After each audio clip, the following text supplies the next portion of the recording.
கிறிஸ்துவ பேரணியை சிறப்பாக தலைமையேற்று நடத்தி கொண்டிருக்கக்கூடிய நமது கம்பம் மேற்கு மண்டலத்தினுடைய மண்டல் தலைவர் திரு சரவணகுமார்ஜி அவர்களே, இந்த நிகழ்ச்சிக்கு வருகை தந்திருக்கக்கூடிய மாவட்டத்தினுடைய தலைவர் திரு தங்கப்பொன்ராஜி அவர்களே, மாவட்டத்தின் பொதுச் செயலாளர் முத்துமணிஜி அவர்களே, மாவட்டத்தினுடைய செயலாளர் பரமசிவன்ஜி அவர்களே, முன்னாள் மாவட்ட செயலாளர் மணப்பெஞ்சி அவர்களே, பிரச்சார பிரிவினுடைய மாவட்ட தலைவர் சின்னப்பிரஜி அவர்களே, சிறப்பாளர்களாக இருக்கக்கூடிய மாநில பொதுக்குழு உறுப்பினர் நந்தகோபால்ஜி அவர்களே, கம்பம் மண்டல தலைவர் பழனிக்குமார்ஜி அவர்களே மற்றும் சகோதர அமைப்பினைச் சேர்ந்தவர்களே, இந்த உத்தமபாளைய மண்டலத்திலிருந்து வந்திருக்கக்கூடிய நிர்வாகிகளே, கம்பம் மேற்கு மண்டலத்தினுடைய அனைத்து நிர்வாகிகளே, அனைவருக்கும் அனைத்து காவி சொந்தங்களுக்கும் தேசபக்தர்களுக்கும் எனது முதற்கண் வணக்கத்தை தெரிவித்துக் கொள்கிறேன். இந்த பேரணியானது ஏதோ ஒரு சாதாரண பொழுதுபோக்குக்காண்டியோ இந்த பாரதிய ஜனதா கட்சியினுடைய பேரை வாங்கிக்கிறதுக்காண்டியோ நடந்து கிடையாது. இந்த பேரணிக்கு பின்னாடி மறைந்திருக்கக்கூடிய உண்மையில வெளிக்கொண்டு வரணும். சமூக ஊடகங்களும் சமூக விரோதிகளும் நடந்து முடிந்த செந்தூர் தாக்குதலை பற்றி பல அவதூறுகளை பரப்பி வருகின்றார்கள். அதை பொதுமக்களுக்கும் கிராம மக்களுக்கும் நகராட்சி பேரூராட்சி பஞ்சாயத்து வாரியாக பாரதிய ஜனதா கட்சியானது பாரதிய ஜனதா கட்சியை தவிர வேறு எந்த ஒரு கட்சியும் இந்த நடவடிக்கை எடுக்கவில்லை.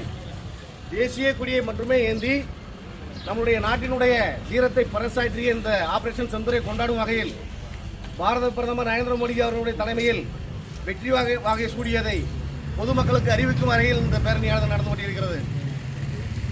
ஏப்ரல் 22ஆம் தேதி காஷ்மீரில் பகல்காம் என்னும் இடத்தில் சுற்றுலாவிற்காக சென்று பயணிகளை எப்படி நாம் இங்கிருந்து மேகமலை, குமுளி, தேக்கடி, ஊட்டி, கொடைக்கானல் போகிறோமோ அதே போல இங்கிருந்து பகல்காமுக்கு சுற்றுலா சென்றிருந்த பயணிகளை அவர்கள் உல்லாசமாக இருந்த நேரத்தில் நீ இந்துவா முஸ்லீமா என்று மதத்தின் அடிப்படையில் அவர்களை ஆராய்ந்து நான் இந்து என்றால் அந்த இடத்துலயே அவரை துப்பாக்கியால் சுட்டு அவரை கொன்று, நான் முஸ்லீம் என்று சொல்லி கூறியவர்களை உடைகளை அவிழ்க்க சொல்லி அங்க அடையாளங்களை காண்பிக்க சொல்லி அவர் இந்துவாக இருந்தால் தன்னுடைய குழந்தையின் முன்னே நெற்றி பொட்டிலும்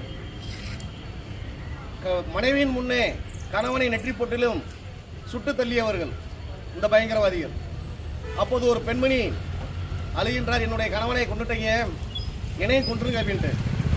அப்போ அந்த பயங்கரவாதி தீவிரவாதி என்ன சொல்றியா, நீ போய் உங்க மோடிகிட்ட சொல்லு, மோடி பார்த்துக்கிறட்டும் அப்படின்றியா. மோடி சொன்னதன் விளைவு அந்த பாரத தாயின் திருமகளின் குங்குமத்தை அளித்ததின் விளைவு இன்று இந்த செந்தூர் ஆபரேஷன் ஆனது உலகிற்கு எப்படி இந்திய ராணுவம் துல்லிய தாக்குதல் நடத்தி வெற்றி பெற்றிருக்கின்றது என்பதை பறைசாற்றுகிறது. இந்த ஆபரேஷனில் நடத்தப்பட்ட அனைத்து உபகரணங்களும் இந்தியாவிலே தயாரிக்கப்பட்டது. S-400 என்ற நம்ம கேள்விப்படக்கூடிய வான்வழி தாக்குதலை தடுக்கக்கூடிய தடுப்பாயுதம் அது வந்துட்டு பாரத பிரதமர் நரேந்திர மோடி அவர்கள் ஆட்சி கட்டிலுக்கு வந்ததுக்கு பிறகே வாங்கப்பட்டது. 2010 நானும் ஒரு ராணுவ வீரன், ராணுவத்தில் பணிபுரிஞ்சு 2016 வெளியில் வந்தேன். 2010 முன்னாள் ஜெனரல் VK சிங் அவங்க சொன்னாங்க, பாரதத்தில் சுடுவதற்கு டேங்குகளில் குண்டு இல்லை, காங்கிரசினுடைய ஆட்சி காலத்தில் சுடுறதுக்கு குண்டு கிடையாது. ஆனால் இன்னைக்கு பாரத பிரதமர் அவர்களுடைய ஆட்சி கட்டிலில் பாகிஸ்தான் கொட்டத்தை அழித்தொழிக்க வெறும் 25 நிமிஷம் போதும்ன்றதை நிரூபிச்சு கட்டியிருக்காரு. வெறும் 25 நிமிஷம். எப்படி ஒரு இந்து சமுதாயத்தில் இந்து தர்மத்தில் ஒரு குடும்பத்தில் இறப்பு ஏற்பட்டதற்கு பின்னுக்கு 16 நாட்கள் கடைபிடித்து அவங்களுக்கு ஆத்மாவை சாந்தி அடைய சாந்திகிரியை கடைபிடிக்கிறார்களோ அதே போன்று ஏப்ரல் 22ஆம் தேதி நடைபெற்ற அந்த நிகழ்ச்சியை துக்கமாக அனுசரித்து 16 நாட்கள் கடைபிடித்து 17ஆவது நாள் சரியாக ஏப்ரல் 7ஆம் தேதி தீவிரவாதிகளை உற்பத்தி செய்யக்கூடிய உற்பத்தி மையங்களாக இருக்கக்கூடிய தீவிரவாத முகாம்களை 21 முகாம்கள் நம்ம நாட்டினுடைய பட்டியலில் இருக்கு. 21 முகாம்களில் முதலிடமாக திகழக்கூடிய லஷ்கர்-இ தொய்பா, ஜெய்ஷ்-இ முகமது போன்ற பயங்கரவாத அமைப்புகளினுடைய தலைமையகத்தை துல்லியமாக கணக்கெடுத்து 9 இடங்களில் இரவு 1:05 மணிக்கு தாக்குதல் நடத்த ஆரம்பித்து 1:30 முடிச்சிட்டாங்க.